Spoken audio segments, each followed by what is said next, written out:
Ce numéro est un numéro spécial qui traite de la question des variations auxquelles le droit de la non-discrimination peut être soumis. C'est un numéro qui est co-dirigé par Marie Perronnet et moi-même. Marie Perronnet est maîtresse de conférences en droit privé à l'Université de Bordeaux. Elle a fait une thèse sur la question de la diversité. Et quant à moi, je suis professeure de droit privé à l'Université de Limoges et j'ai fait des travaux sur la question des discriminations et des discriminations positives. Ce numéro, donc, il est composé de quatre contributions, plus une introduction.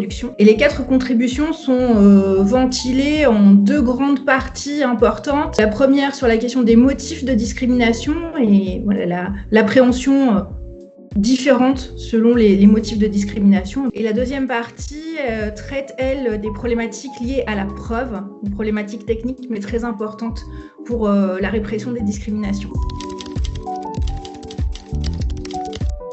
C'est un thème qui me tient particulièrement à cœur. Alors, je vais parler pour moi parce que Marie Perronnet n'est pas avec moi aujourd'hui, mais pour ce qui me concerne, c'est un thème sur lequel je travaille depuis quelques années, notamment sur la question des motifs de discrimination, parce que ça montre à la fois toute la complexité du droit, tout l'intérêt qu'on porte aux discriminations, mais aussi toute l'immaturité des règles juridiques qu'on peut encore trouver. Il y a des sortes de scories un petit peu partout dans les textes législatifs. Il y a un manque de cohérence globale. Donc à mon sens, plus on traite de ce sujet-là, plus on met en évidence les incohérences, plus on peut envisager peut-être à terme une réforme du droit à la non-discrimination.